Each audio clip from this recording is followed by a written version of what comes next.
This is Mason. It's 11 o'clock in the morning in Syracuse, and we're live in the 315. Here's Brian Higgins. Yo! It would be impossible to be more back than we are right now. We are the backest that back can be. Welcome in. It is a Monday. We are live. This is the 315. Beach chairs stowed away for the moment. We avoided sharks. There was, you know, we almost had a tangle with a shark. We had to be vigilant. There were shark sightings. They were like, watch out. And I managed not to get eaten by a shark, stung by a jellyfish, or anything exotic on the beach. It's always, and of course, it's always quarters of season here in the lovely basement studios of the 315. The hat. Where am I pointing? The hat will be available soon. I swear to God, we're gonna get that thing on the website sometime soon. But the hat, we did some beach videos where we wore the hat. Mason, not a beach guy, Super Cat. Mason, not a beach guy. He likes to stay inside. I don't know. I was like, Mason, come out. It's beautiful. Weather was great almost all week. But Mason's afraid of the riptides. He's not a strong swimmer. He can't. It's not that he can't swim. He's just not a strong swimmer. The ocean worries him. He's more of a lap pool kind of guy. More of a lap pool kind of guy. Mason. The waves, they frighten him. Ollie got his first beach experience. And yeah, the hat worked out well on the beach, Super Cat. The hat got some miles into the beach. Ollie is now confused that we no longer live on the beach. He doesn't get to have miles and miles of beach walks and converse with millions of other dogs every day. So he's A, asleep on the floor, and B, just like generally confused about what happened with all that. Like that was good. Where'd it go? Like, well, Ollie's got to start paying more of the bills if he wants more of that around here. But anyway, welcome in here on this Monday. We are locked, loaded, and ready to go now. Football season is directly out the windshield, less than 3 weeks, and we are in it for the long haul as of now. So with that, let's get it going. Let's kick it off here with our Thompson Road Tavern opening menu. As we know, Thompson Road Tavern not open today because it's a Monday, but Thompson Road Tavern will be open the rest of the week, starting tomorrow morning at 11 to serve all of your Thompson Road Taverning pleasures, including tomorrow a Taco Tuesday. Well, they will have exciting Mexican fare, a Wack Wednesday coming up, wing days, all the good stuff. All the good stuff. Did I return home to 1 million tomatoes in the garden? Not as many as in years past, Super Cat, due to the delayed planting this year, due to the yard reimagining. But we're decent. We returned home 2 tomatoes, large and small, and yeah, we got that. We got that going. Had made a grilled chicken Caesar salad last night, and garden tomatoes made an appearance. You cut the romaine in half. I believe it's safe to eat lettuce again. Is that what they're saying? And you grill the lettuce a little bit, not a lot. You don't want to you don't want to destroy the lettuce, but you grill the lettuce a little bit. Then you put the other stuff on top of the salad, including the homegrown tomatoes. So that worked out well. Super Cat. What is on, that was what was on the food menu for last night. What is on the menu for the show today? 19 days till kickoff. We'll get into our Nave Law 100-day countdown to kick today. A Clemson preview. A Clemson preview is on tap for the day. We'll figure out something to tell you about Clemson. I don't know what's going on with Dabo at the moment down there. That as we get into the final third of our 2-a-week opponent previews, we just got 4 more to go. Today, Wednesday, next Monday, next Wednesday, and we'll have previewed all 12 Orange opponents this season, culminating with Notre Dame next Wednesday. We'll get a little hoops in today because I'd say the most, as much as we're getting you hyped up and ready for football, 2 topics that we got to get into. One that happened, I'd say it's a developing situation. We'll talk about the Justice Ross Simmons seemingly likely return to Syracuse football. I don't know if the the I's have been dotted and T's crossed on that yet, but I would bet, like, I can't imagine that all that smoke would be out there if the thing isn't full of fire at some point. And I'd say the most social media interaction I had over the course of the last week was directly tied to one of the last things we did pre-vacay, which was the minutes allocation, starters allocation for the Syracuse basketball roster, in which I had learned online how many people I was so wrong about that need more minutes. So we're going to fix it. Syracuse is going to start 7 players this year, and they're going to play 300 minutes. And I think that 300 minutes a game, and I think that's really going to help out with our minutes allocation. I've learned that Gavin Doty is clearly starting. Kyan Anthony is clearly starting. This guy, that guy, the other guy are clearly playing more minutes. This guy, Francis Folafak's playing more. Everyone's playing more minutes. Everyone's playing more minutes. So, and thus is the fun of doing that exercise. So all that and more as we launch into it here on a Monday. As there we are, our Thompson Road Tavern opening menu on this Monday.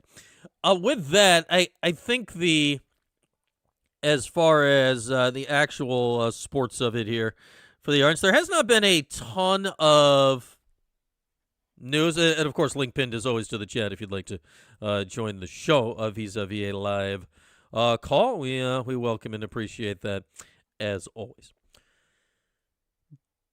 The Justice Ross Simmons thing here over the last less than a week now. I mean, when did that start to percolate?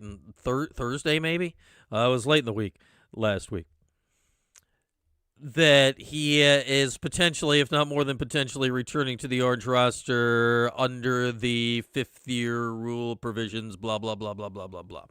Now, all along, when we talked about this from the second the lawsuits happened and judges did judge things and injunctions and this and legal this and blah, blah, blah, that, Justice, if there was going to be anybody from last year who could reintegrate into the roster quickly in any meaningful way, his name always made the most sense.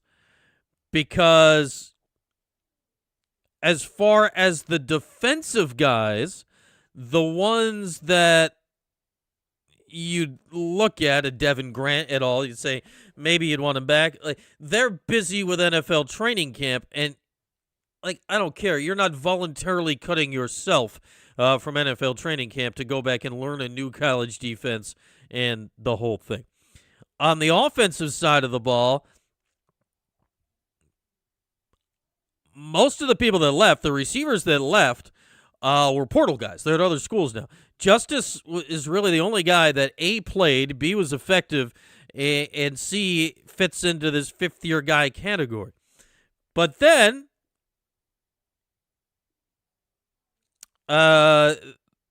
we had Fran Brown.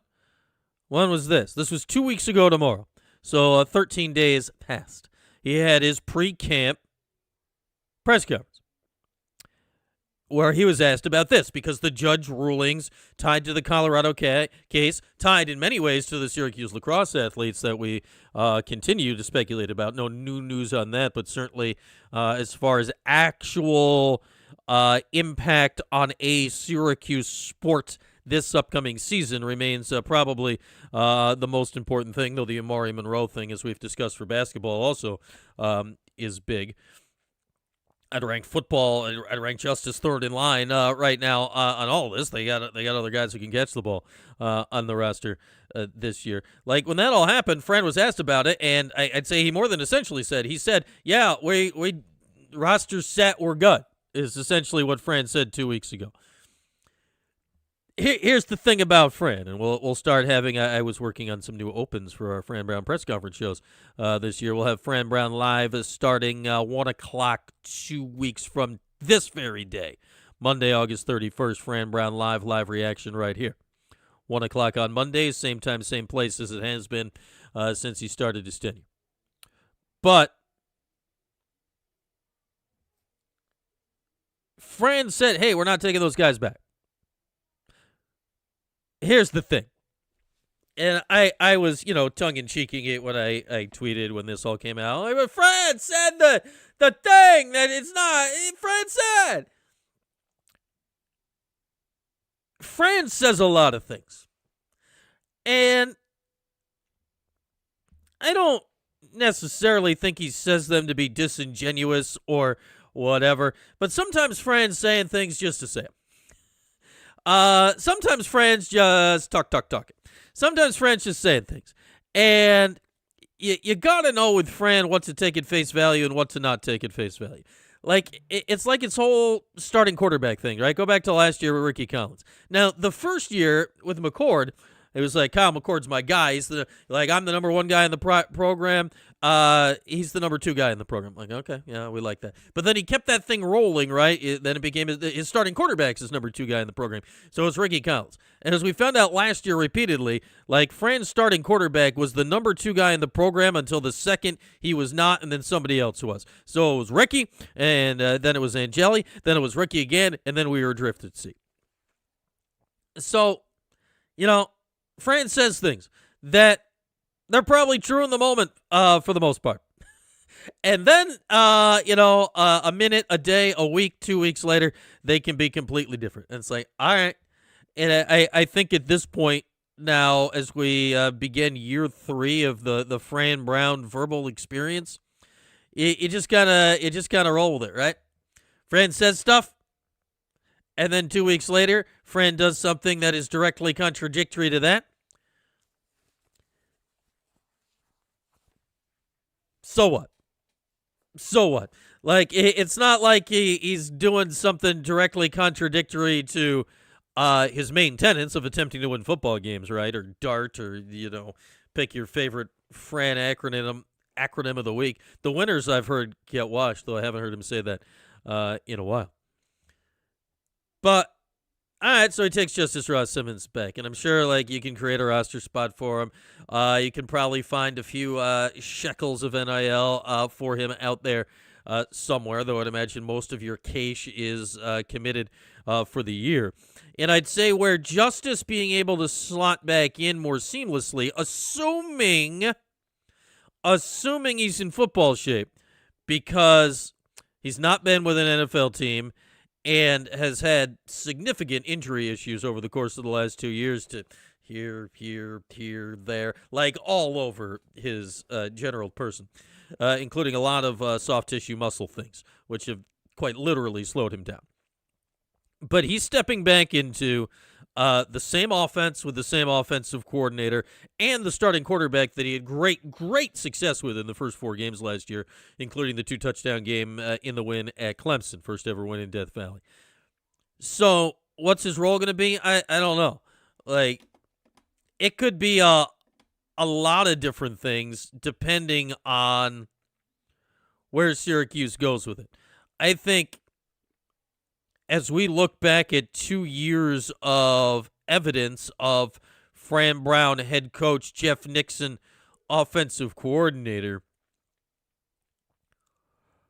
understanding who Syracuse's main wideout playmakers are at this point of the season is more difficult than you'd think it would be.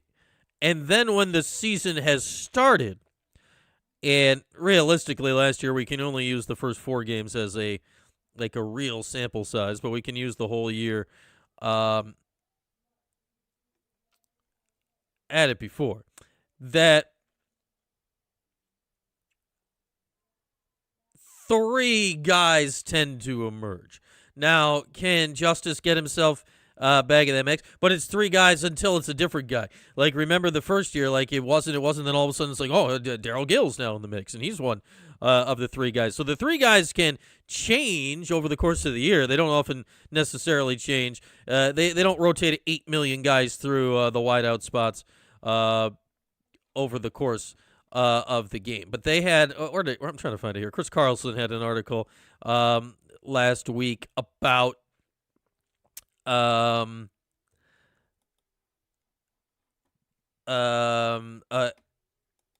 about what was I going to say about the uniform numbers and the black jerseys and whatever. Where the heck is it? Where is it, Chris? Here it is. And mentioned, and apparently the wearing of a black jersey on defense, or I guess an orange jersey on offense, apparently now means something. On defense, Chris listed these guys: Demetrius Samuel, okay; Chris Peel, yeah; Antoine Delorier, yeah; Davian Kerr, okay; he's been slotted into seemingly either the nickel or one of the safety spots this year. Rashard Perry, returning D lineman, yep; David Amapariola, yep; and Nisi Ogbor, who kind of flashed a little bit late in last season. And then newcomers, Crystal Dapolonia, the Toledo transfer, so that made sense. Defensive back, Nazir Ward. Okay. Defensive linemen, all three. Dylan Fontes, Keyshawn Johnson, and Tumizi Adeleye. So, like, that group all kind of made sense. On offense, we're trying to figure out, like, all right, who's doing what? Tight ends, Elijah Washington Baker and David Clement. Okay. Offensive tackle, Travion Mack. Oh, okay. Running backs, Juwan Johnson, Tylee Kill, okay. And then this list of wide receivers. Zamondre Merriweather. I'm not necessarily yet familiar with the life and times of Zamondre Merriweather. So who's going to catch the ball this year? I hadn't thought about Zamondre Merriweather until Chris wrote this article. Tyshawn Russell, the Louisville transfer last year, who I liked but was injured. Boobie Johnson, we've liked him. Julian McFadden, not really familiar with his work either. So going in, like, we're like, are we going to see Cole Weaver? Are we going to see this Elijah Moore? Who's here? Who's there? What do we got? We've already seen it wide receiver in Merriweather and McFadden. The double M boys, as we now call them. Two new names appear in the wide receiver mix that we had not necessarily been talking about at the forefront of the conversation coming into this season. Let's just look at them here a little bit. Where do they go? Julian McFadden is a sophomore. Was he on the team last year? Is he one of the transfers? Yeah, he redshirted for Syracuse last year. Sure he did. Not 5'11", 180 from Conshohocken, Pennsylvania. I like to say Conshohocken. It's fun. It's near Villanova. So, yeah, like, not a name we'd been talking about essentially at all. But he's wearing the jersey that says he's doing good stuff. Zamondre Merriweather is, where's he the transfer from? He's the transfer, most recently he was at Glendale Community College after 2 years where he did not play, after 3 years where he did not play at Boise State. And now this guy's in the mix. All right, he's 6'3", 215. Maybe this is the big body wide receiver on the outside that's going to play some of the Calvin Russell role that was clearly going to be his spot. Maybe it's not Elijah Moore coming from Florida State. Maybe it's this guy. This has happened every year in training camp under Fran at this point. So can Justice Ross Simmons get himself back into any of these roles whenever he gets back into camp, whatever shape he's in, injuries, whatever? But we know this. Same or similar offense with Jeff Nixon. Same quarterback that he worked with very successfully through 4 games last year. Get the let's get last year's Justice Ross Simmons game-by-game breakdown, of which after 4 games everything broke down, as it did for, everybody on the team last year. Where's Justice Ross Simmons last year? Where's our guy? That's not what I wanted to sort. Well, I guess that'll work. Ross, is he under Ross? R for Ross. Scroll. R for Ross. Scroll. R. Yeah, here we are. Justice Ross Simmons last year, game by game, situation. And this also may tell us, right, like if this is Zamondre Merriweather, who is built, at least by height and weight, very similarly to Justice Ross Simmons, if like none of the other big dudes they brought in are popping, and this is happening, like Justice is a big body guy, like all of a sudden maybe you pop him back into that role. Here's his first 5 games of the season. Opener Tennessee, 3 catches for 50. UConn game he went 5 for 83 and 2 scores. Colgate, 1 catch. It was a touchdown from 26. Clemson, he had 5 for 53 and 2 scores. He had a nose for the end zone. He was trusted by Steve Angeli. He got a significant amount of targets early in the season. And my guess is if given conditioning, health, whatever, he should be able to seamlessly fit back in to what's going on. But there are rules, class schedules, things in practice where you do, like especially in football practice, there is a ramp up time rules where you have to do X number of practices in shells. Then you can put on, this pad, that pad, full uniform, whatever.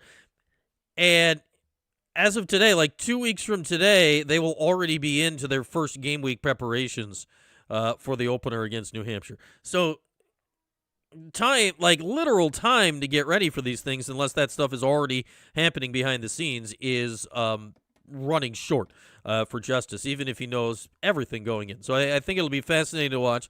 Again, out of all the guys that could have fit this fifth-year thing, the class schedule, very important. Semester starts a week from today.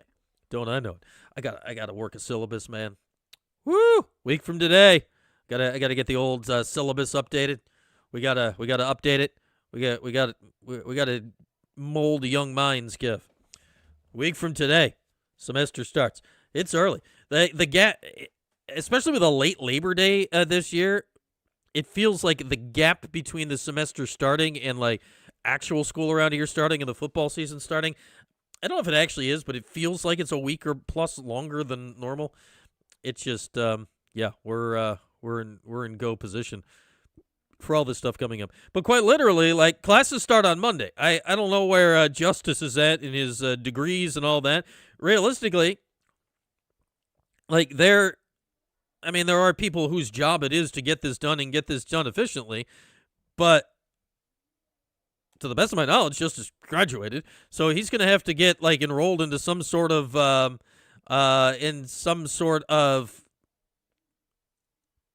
grad program of some sort that he's going to have to get admitted to and class scheduled and something. Like, and that's all got to happen in a very, very, very short period of time. So, yeah, I don't know.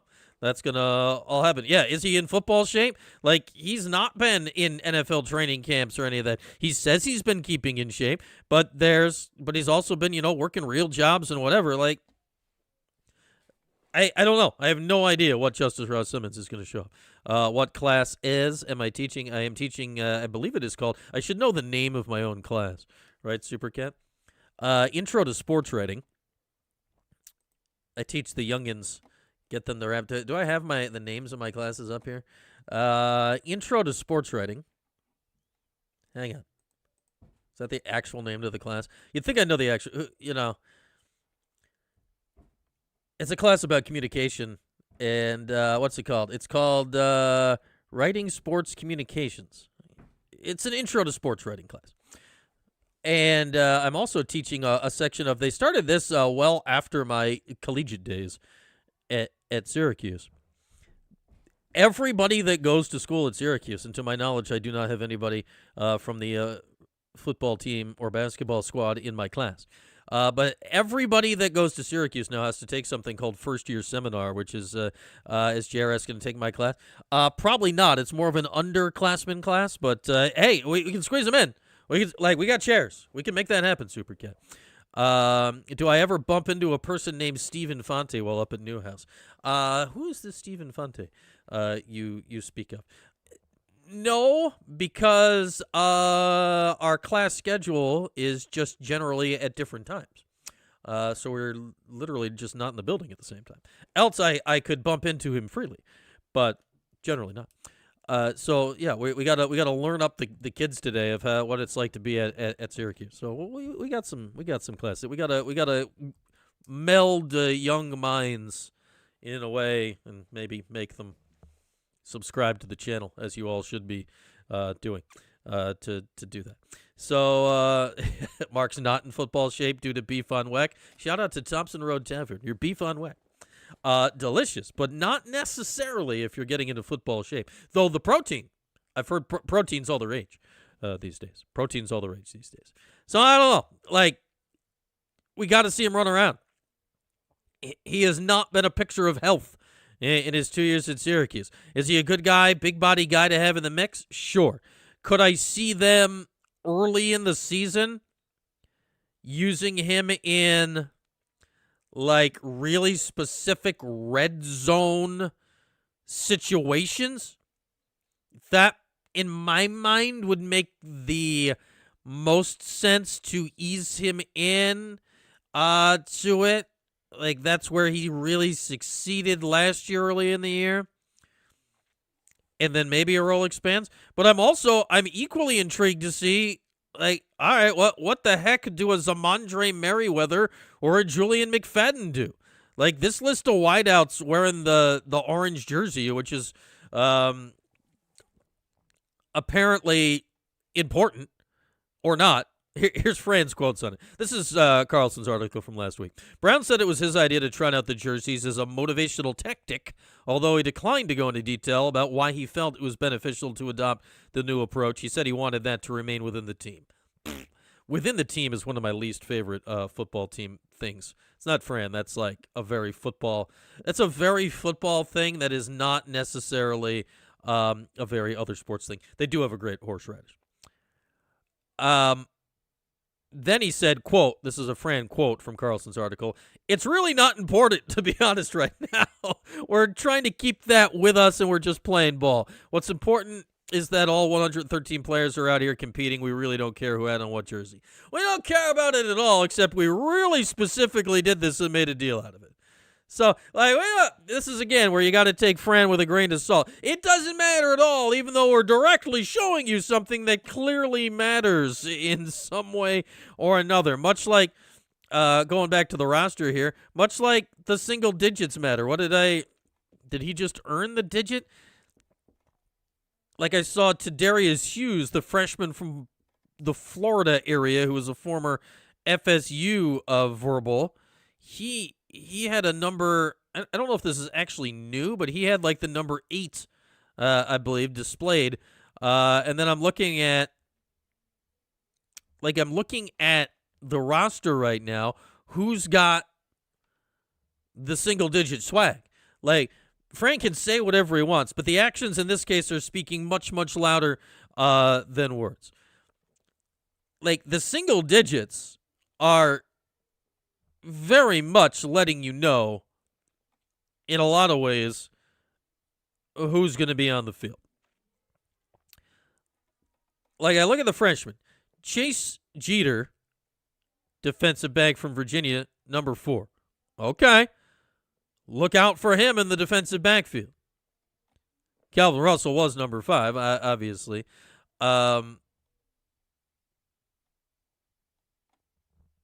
Tadarius Hughes, the freshman from Miami, number 8. So 2 freshmen got single-digit numbers right out the chute.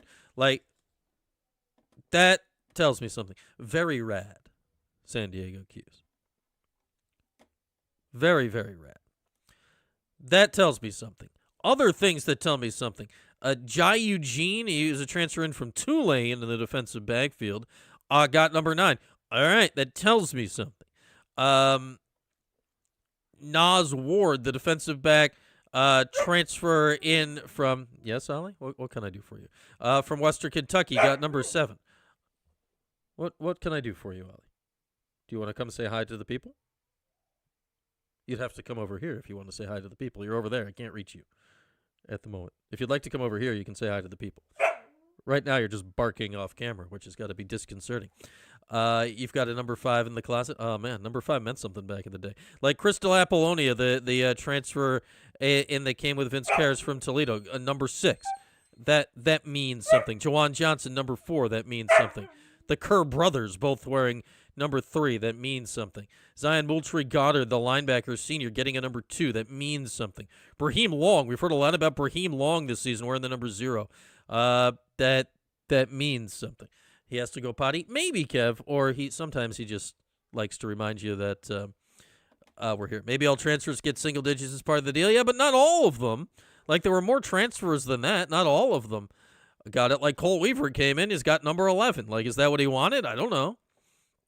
Amari Odom, number 12. Yeah.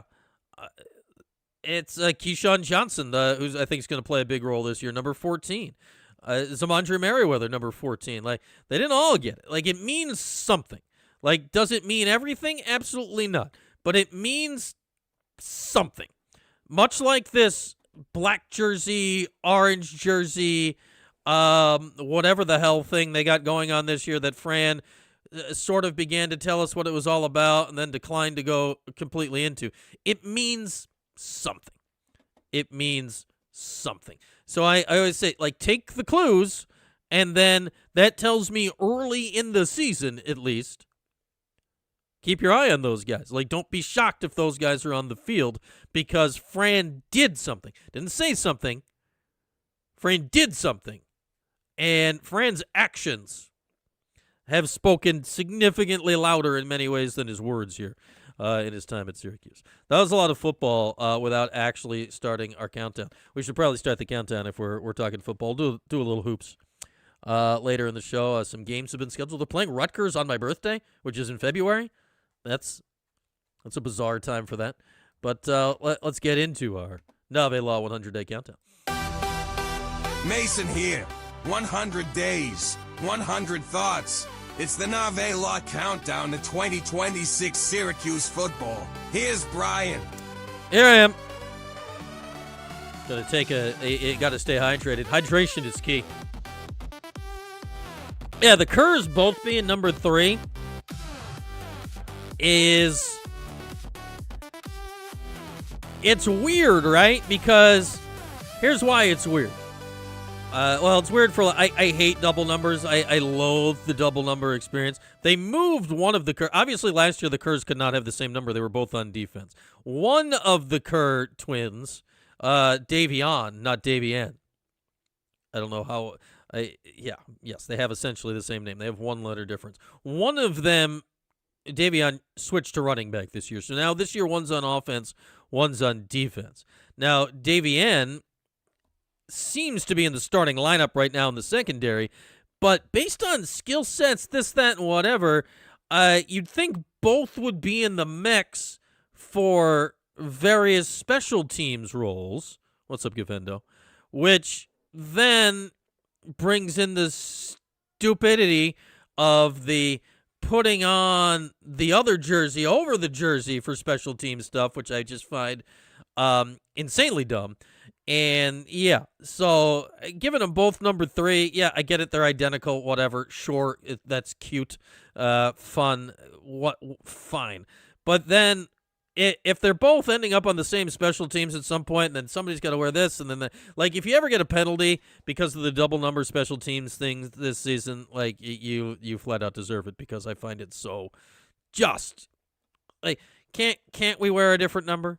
Can't we wear a different number? Like, there's plenty of good numbers out there that just nobody's going to wear on the field this year, because they're just like, hey, we're hanging out down here in the not cool number section. Yeah, I don't know. Anyway, it's our Nave Law 100-day countdown to Syracuse football. Just 19 days left for you to get registered for a chance at the Friendly Family 50-yard line 5-pack. Yeah, it's a lot of Fs. To go to the opener, Syracuse and New Hampshire. We're going to draw the winner of this fine contest. We're going to draw the winner of this fine contest 2 weeks from right now. 2 weeks from today, we'll break out the randomizer. Link in the chat, QR code on the screen. Register. I'd say register early and register often, but it's too late to do it early because there's only 19 days left on the countdown. And just the way the Google form is set up, it only lets you register the once. So just register. now, and you'll be ready to go. We'll pick the winner 2 weeks from today and get you all set up with the 5-pack of 50-yard line seats on the Q sideline for the opener against New Hampshire, Saturday, September 5th, high noon, inside the Dome. As far as our 2-a-week's opponent preview today, we turn our eyes on Clemson. The mighty, or are they still, Clemson Tigers will be arriving in the Dome on Saturday, November the 7th, at a time to be determined. What is Clemson right now? Does anyone know what Clemson is right now? Because last year Clemson was, especially for them, meh. Is that the nice way? Clemson was just kind of meh.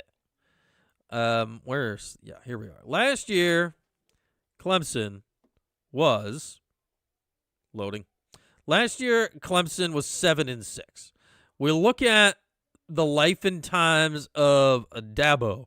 Dabo took over the job midway through the 2008 season when Tommy Bowden was fired as the interim head coach. Then he was named the full-time head coach in 2009.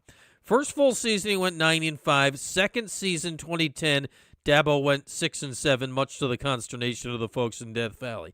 Then, starting in 2011, Dabo rattled off 1, 2, 3, 4, 5, 6, 7, 8, 9, 10, 11, 12 consecutive double-digit win seasons, including, and this was the 4-team playoff era, 4 trips to the college football playoff, including 3 trips to the title game and 2 national championships. Since then, a.k.a. since 2022, 9-4, 2023, like, okay. But you already saw, like, post Trevor Lawrence. Trevor Lawrence's last year was 2019. Every year after that, they've lost at least multiple games, at least 2 games. And they snuck into the playoff in 2024, a year they weren't going to make it, but they won the ACC title game on that last-second 50-plus yard field goal that put them into the playoff, and then they lost in the playoff. Then last year, like, this has not been what they've done. We know Syracuse has been there a lot. Last year, Clemson went to the Pinstripe Bowl. It's like, okay. Clemson went to the Pinstripe Bowl. Yeah, Dabo's finally taking transfers, but he's doing it beyond begrudgingly. And you just wonder here, like, Dabo caught the 2010s as perfectly as one could catch him. He got two generational quarterbacks in Deshaun Watson and Trevor Lawrence. 2. And he rode each of them to a national championship. 2. Like, most people are lucky to have 1 maybe for a career, but he caught 2 for their full collegiate careers, and he made the absolute most of it. Full credit. Since then, obviously, they haven't quite had the same punch at quarterback, regardless of who the person's been. Plenty of high recruits, but it hasn't worked out as generational. Guys we thought maybe were going to be generational. DJ Uiagalelei. Anybody? Turned out not to be. So, can they figure out quarterback this year? The last few years say the answer is not necessarily yes on that. Like, you had Cade Klubnik for the last few years. He was fine. Never great, but fine. Where is he, on the Jets roster now? It sounds like, is it Christopher Vizina? I don't know where the emphasis is in his name. Is the leader in the clubhouse right now for quarterback. Clemson quarterback 2026. Who the hell's their quarterback? What Dabo Swinney said about the Clemson football QB competition after first scrimmage. This is from 1 day ago. Okay. What do you got 1 day ago? Junior Christopher Vizina. I don't know where the emphasis is in his name. Freshman Tate Reynolds. I'm suddenly rooting for Tate Reynolds because that's easier to say. Remain in a tight race. So, midway through August, Clemson doesn't know who their quarterback is. Right?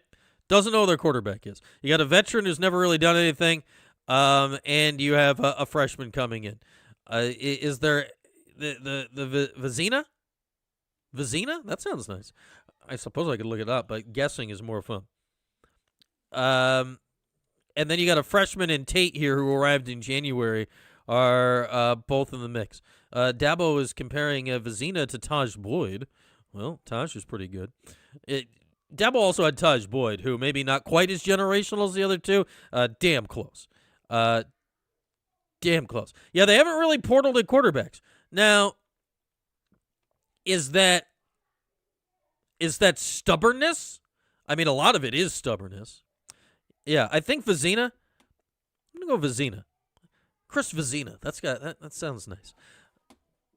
I could look it up, but looking it up, what's the fun of that? Chris Vizina pronunciation. How do you say your name, dude?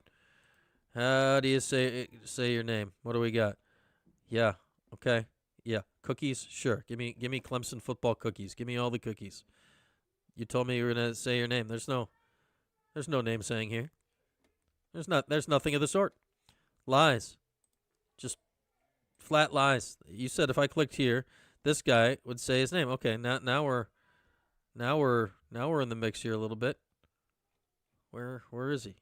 Where is he? What order is this showing me the roster in? I have no idea. What am I looking at right now? The Clemson website has just absolutely let's actually search the roster Z to A. He's more toward the back end of the alphabet. That'll get us where we need to be. All right, what? Christopher Vizina. Okay, he said Vizina. I could hear it, not you. He said it right in my ear. Vizina. So Christopher Vizina appears to be the leader right now. But Vizine. It's an I situation. So right now, like Clemson, now one would figure by the first week in November, obviously this is no longer a conversation, or maybe it is. Maybe the veteran Vizina gets the starts because we have seen this from Dabo. Dabo historically has gone veteran over talented freshmen. Think back to 2018 down in Death Valley, right? Trevor Lawrence, the second coming, was there. Kelly Bryant, the returning starter, started the first 4 games of the season, I believe it was. Syracuse rolled in week 5. And remember all the stuff that happened in that week? It was Trevor Lawrence is named the starter. Now Kelly Bryant saying, this was back in the 4-game redshirt rule transfer situation time. Kelly Bryant leaves the team. Then the Orange knock Trevor Lawrence out of his first career start. They've got the lead, and then godforsaken Chase Bryce came in and saved and won that game on the last drive of the game for Clemson. They go on to win the national championship that year before Bryce bounced around, eventually ended up at Duke. But like what we can take away from that year is that they went with a less talented guy in the senior over Trevor Lawrence when Lawrence was like clear and obvious was going to be the guy sooner than later. Now, I don't know if this is so much of that. Like Tate Reynolds. Let's look up Tate Reynolds. I don't know what his recruiting acumen is. Tate Reynolds. Let's see, 24/7 sports. He's only a 3-star guy. Like Trevor Lawrence was kaboom. Trevor Lawrence was as a 5-star recruit could ever get. Like, so right now you have a 2-year backup who basically never played competing with a mid-level high school recruit at quarterback in Tate Reynolds. Tate's other offers, and it looks like he only ever went to a visit to Clemson, where Arizona. Where's this guy from? This guy's from Arizona, which is already kind of outside Clemson's comfort zone. His other offers, where he's looking at Arizona, Arizona State, BYU, Baylor, ends up at Clemson. He was recruited by a Syracuse guy. He was recruited by none other than one Dino Babers when he was at Arizona. So there you go. But one of these guys can be Clemson's quarterback. Clemson ain't Clemson. Like, Syracuse beat him last year. Then obviously the Syracuse season, the wheels fell off because Angeli got injured for the year in that game. The Clemson that shows up in the Dome on November 7th is not, I don't think, by any stretch of the imagination, the scariest team on the Orange schedule this year. Like, do they got dudes? Yeah, for sure. But when I'm looking at the Orange schedule, certainly the home schedule, because the home schedule has a lot of their more daunting opponents on it. I look at Louisville coming into the Dome, Clemson coming into the Dome, SMU coming into the Dome, and Notre Dame coming into the Dome. And it's entirely possible that, go figure, that Clemson is fourth on that list of teams I'm worried about playing. Cal and New Hampshire, the other two Dome games to start the year. But once you're into the meat of ACC play, October 17th, Louisville, Halloween, SMU, a week later, Clemson, and then Thanksgiving Saturday, Notre Dame. And it's shocking to say this now because this has not been the case, especially when Syracuse and Clemson were in the same division and the Orange had to deal with that thing every single year, and in most years it went decidedly not well.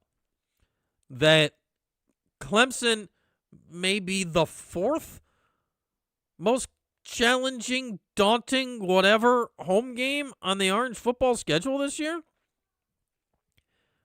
When I'm looking at, all right, this is the coaches, the AP preseason poll's not out yet. I think it might come out today. But the coaches poll is out. Notre Dame preseason 5th. All right, they'll be in the Dome. SMU preseason 20th.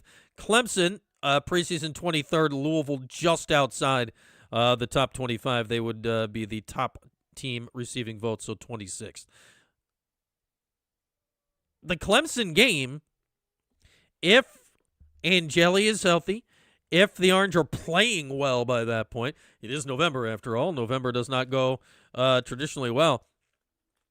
Like, the Clemson game is an eminently winnable football game if Syracuse is a decent team this year, which, like, going into a season, we've rarely, if ever, said that before.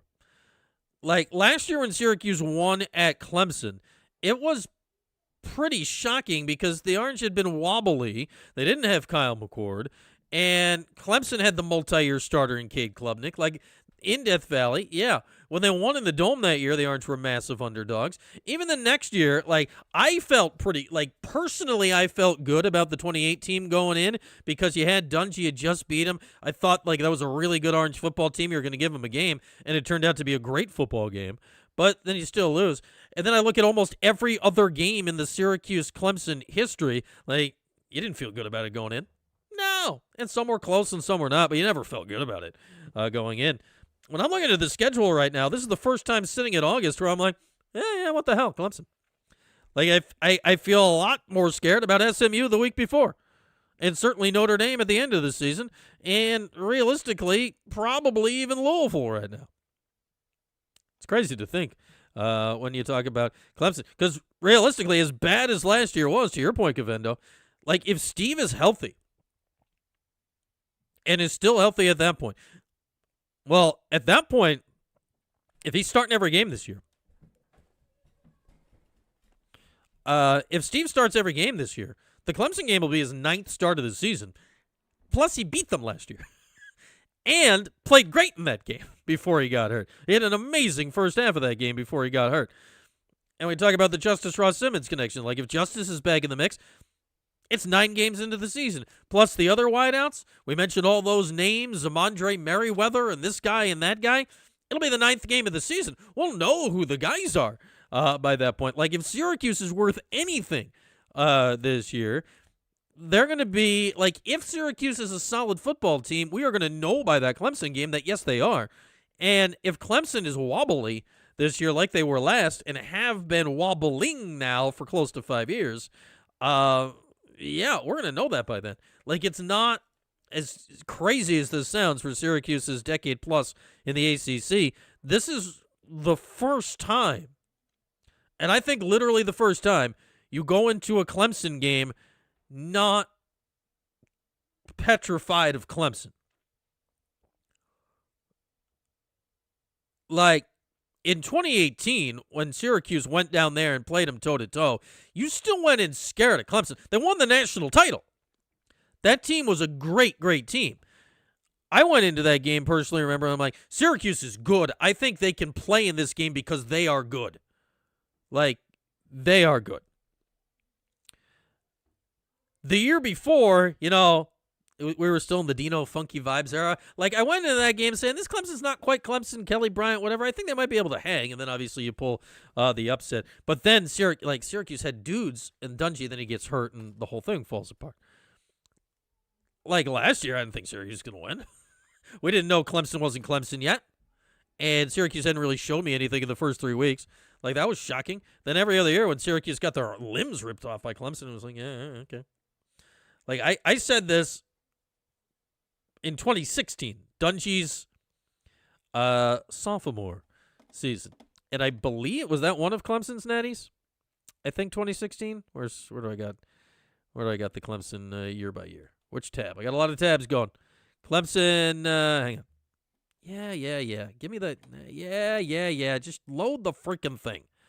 Clemson, yeah, they won the national title in 2016.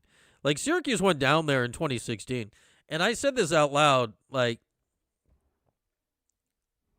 not, like, joking, but not. I'm like, they should just leave Dungy behind because the risk-reward is not trending well. Like, you're not going to win this game, and the odds of Dungy getting hurt are scary. What happens? They bring Dungy. He got knocked so far in the next week. Did he even play the rest of that year?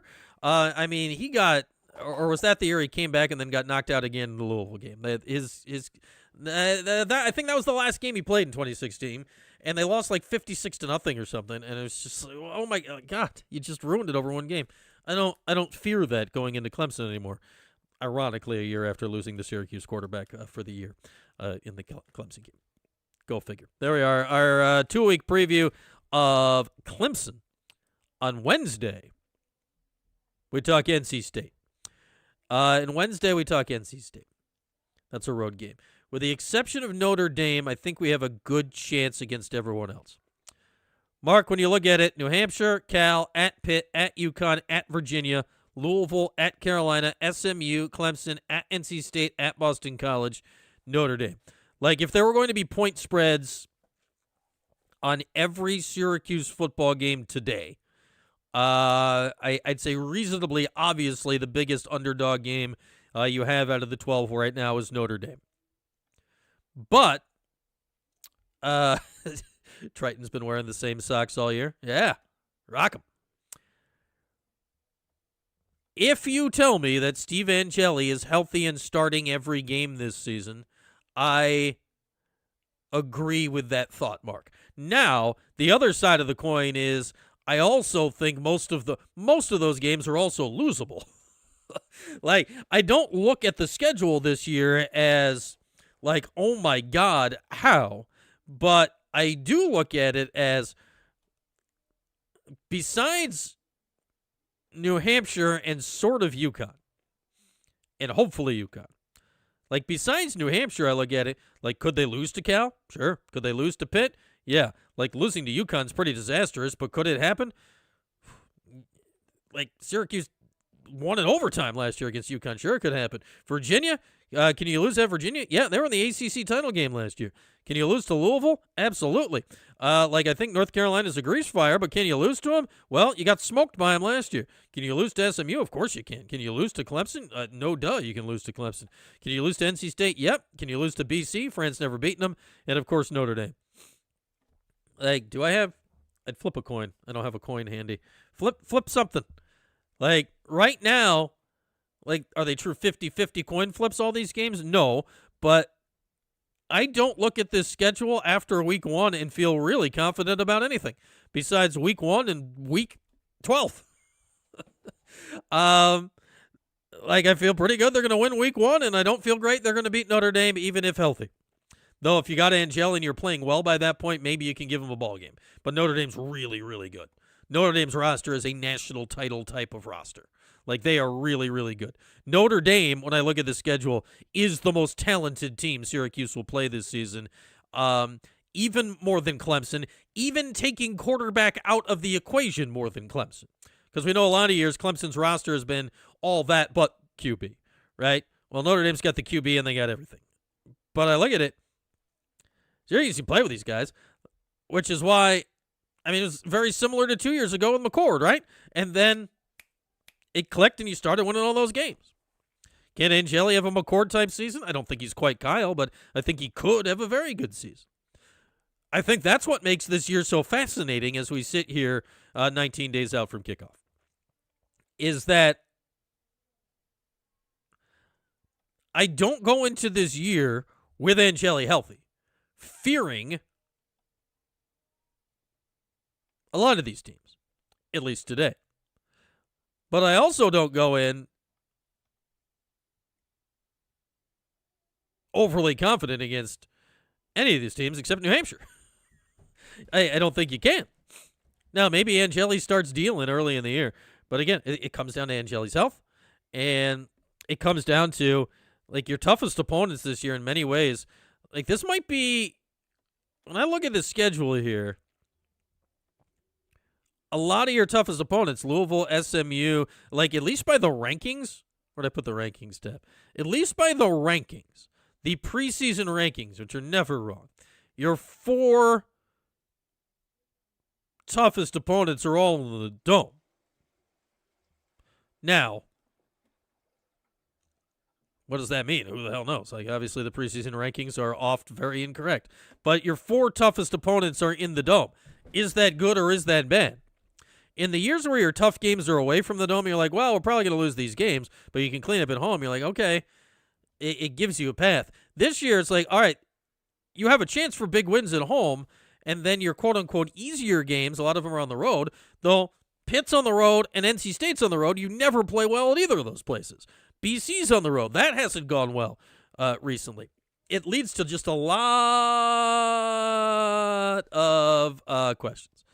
A lot of questions that are, frankly, unanswerable at this point, which I think makes where we are headed this season so very, very fascinating. And with after the first 2 years of Fran Brown, like, I don't know which way to lean. After, like Leighton Dino's career, you kind of knew, even with the schedule, you just kind of knew which way to lean on where things were going to go, right? Of how, like, of games like you didn't have a chance of winning, of all that stuff. You just didn't know, or you did know. Like, you went through Dino, you're like, well, they're not going to win that game. They're not going to win that game.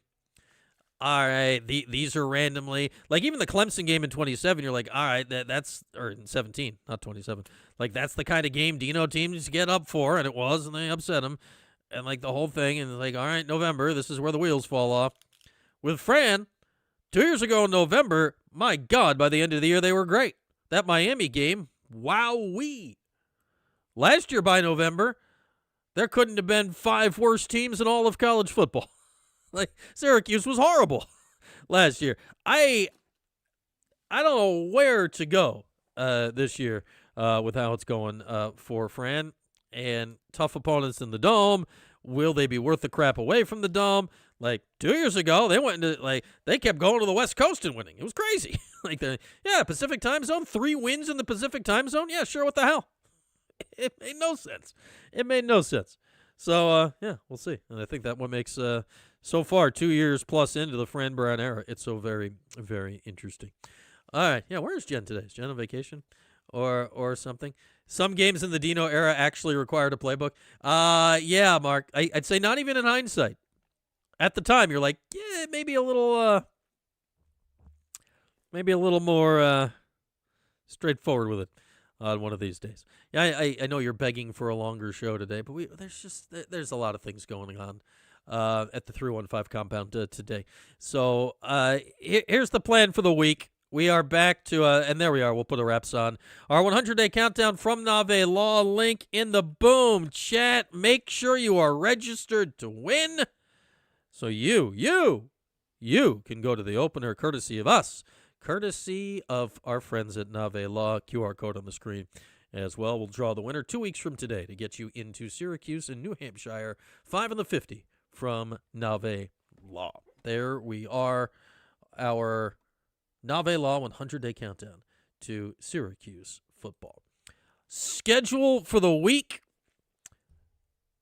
Back on Wednesday, same bad time, same bad place. I promised a little hoop stock today. We'll table that, I think, for Wednesday, get more into the roster discussion. Everyone's playing more. Everyone's playing more. People want a longer show today because other shows are on vacation. Man, like I'm just easing back into life post-vacation, Wheeze. I don't want to strain like a muscle early on. Did you miss the hat update? The hat update, Mark, is that the hat behind me here was worn successfully on the beach, and we have still failed to put it on the website. Hopefully tonight or tomorrow we'll actually get around to that. Life, Mark, life. Like we're ready to go. We are ready to go, but I have to actually make it possible to order it. We have not done that yet. Motion to filibuster. Motion to filibuster. I mean, the whole show, you could argue, is a filibuster. It's amazing I haven't been asked to speak before Congress in a way to filibuster. But I think our filibuster for the day is over. So, yeah, it's ready. It was beach ready. It handled the modern urban beach environment, the modern beach environment the way you'd like it. It handled it beautifully, and we liked everything about it on our beach times. It handled the tides and the whole thing. Will Kev still get special delivery? Yeah, probably, Kev. Kev has the local delivery option for the locals, but yeah, we're working on it. Just the Simply Sweet Sisters website. Like, there's a lot. School's starting soon. There's just a lot going on at the 315 compound. So we will get that. I promise you, it's coming. It better be, because I've bought more than the one hat, and I would like to sell them and not just randomly have extra hats. So yeah, it's coming soon. This has been coming soon longer, I think, than anything has ever been coming soon. It's like radio stations that call themselves the all-new whatever for like a decade. In many years going to Cape Cod, there's, what was the station? I think it was 104.1 or something, even though they called themselves 103, which was confusing. But they called themselves the all-new Cape Country for at least a decade. Like, it's not new. You're not new anymore. Like, this has been a decade. You're not new. So, yes, the hat is coming soon. Soon, I tell you. When will then be now? Soon. When will our next show be? Wednesday at 11. When will our show after that be? With Jordan on Thursday at 8 o'clock. Normal schedule this week, normal schedule next week, and then game week. With that, hats later, basketball talk later, more football talk, more Nave Law 100-day countdown coming up on Wednesday. Is there a Red Lobster on Cape Cod? I have no idea, Wheeze, because it would have never occurred to me to look. Enjoy a lobster roll, everybody. Enjoy your Monday. Back here on Wednesday, live in the 315. Thanks for watching the 315 with Brian Higgins. Don't forget to like, subscribe, and turn your notifications on. We'll see you next time.